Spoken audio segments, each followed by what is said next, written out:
PNC, America's Black News Channel. Watch us on all major cable providers and major streaming platforms. Finally, news that speaks to us. Are we seeing a rise in white nationalists among Hispanics?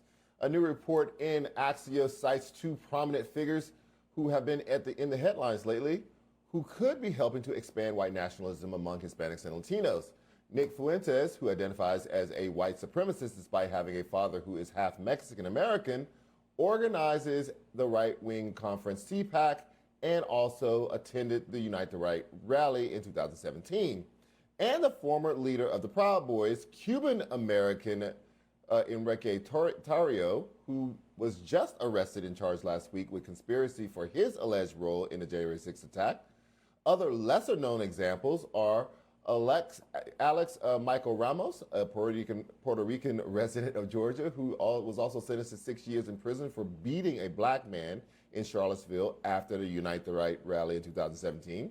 Before attending the rally, Ramos was reported to be associated with a far-right militia group called Georgia Security Force 111%, as well as the Proud Boys. And Cuban-American Christopher Ray Monzon, who belongs to the white nationalist group called the Florida League of the South. He used racial slurs and tried to assault demonstrators who were protesting streets named after Confederates in Florida, also in 2017. Are these isolated issues or cause for concern? Though there's no collective data we could find that supports the claim that Hispanics and Latino participation is growing, one of the experts Axios spoke to told them that the trend is part of the mutation that takes place as the racist fringe tries to become more mainstream. Joining me now to discuss is Executive Director of the Western States Center and Senior Fellow for the Southern Poverty Law Center, Eric Ward.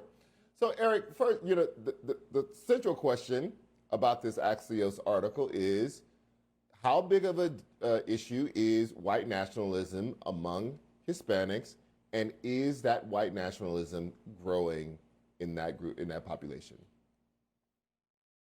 Charles, it's wonderful to be with you. And the quick answer is we do need to be concerned, but we need to hold it in context. We need to understand that the Hispanic population is the second fastest growing population in the United States after non-Hispanic whites. We are also in a moment of intense scrutiny of the Latino and immigrant populations. They have been the victims of discrimination and hate crimes. In a time where far-right elements are seeking to drive the country towards an authoritarian space, and in a time where they're using political violence, it is not surprising that we are beginning to see within communities of color, including the African-American community, some pull towards that far-right ideology. And of course, we will see it in the Latino community most significantly because it is a large population. So yes, white nationalism is beginning to mainstream. It is beginning to transform what it means by white, and it is attracting some within the Latino community, right, who are using their identification as Latino, right, to shield themselves from accusations of racism. Let's talk about that. You said gravitation towards whiteness. I think it is important, particularly for our viewers here, to hear this discussed and kind of laid out. First of all, Hispanic is not a race, it's an ethnicity. You can be black and Hispanic, you can be white and Hispanic. Talk to us about the kind of culture and history around how people identify. Overwhelmingly, people will identify, particularly on our census when we ask them, or a large percentage, I don't want to say overwhelming, but a large percentage of people who are Hispanic will identify as white. And also in the countries from where those people come, very often they don't have the same sense of race and color as we have here. And so I've heard often people will say, that Hispanic people who I know in this country say, I was white in my country, right? So their concept of it is very different than the way they are viewed here. Talk to us a little bit about how it is possible to be, identify with whiteness and therefore white nationalism in this country and still be Hispanic? Because that, for a lot of black people, that's like, what do you mean? Because how's that work? Yeah, it's very interesting, right? We're talking about a form of colorism that was very dominant in Latin America. Uh, in Latin America, right, race was not as static as it was here in the United States. In the United States, we're all familiar with the one drop rule, meaning, right, if you had one drop of Native American blood early on, or one drop of African blood, you were legally considered black in this country. However, in Latin America, it was much more fluid. And what we see is that for many Hispanics and Latinos who identify as white because of European descendants, Latinos are made up of a mixture, right, of Caribbean indigenous, right, European Hispanic, and African or Afro American, and the descendants of Africans who were put in chattel slavery.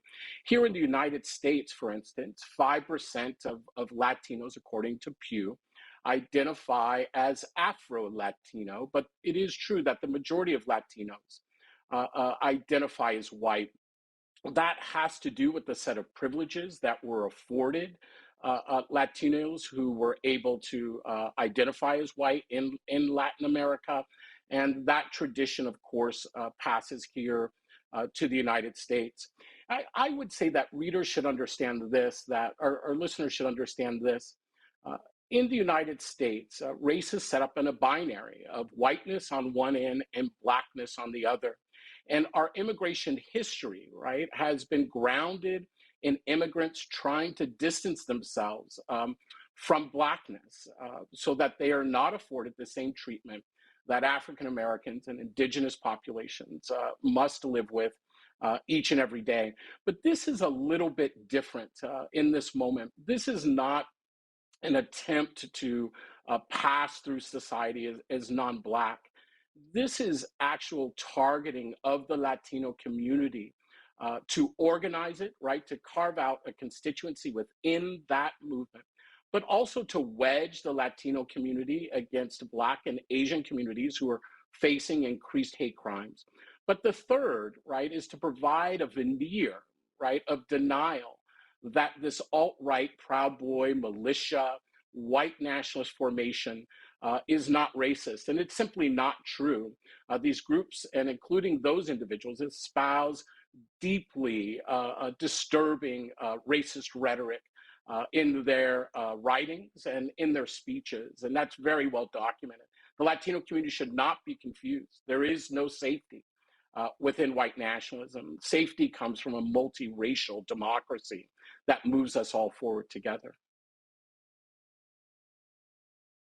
So I just want to squeeze in one last question here.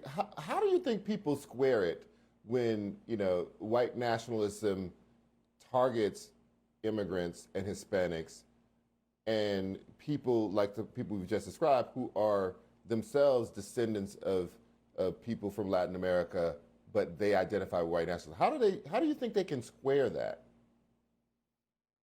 So primarily, they rebuild a narrative that focuses on their backgrounds, of course, out of Portugal and Spain, and they de-emphasize both the immigration history of their relatives, of their family members, and their own history as well.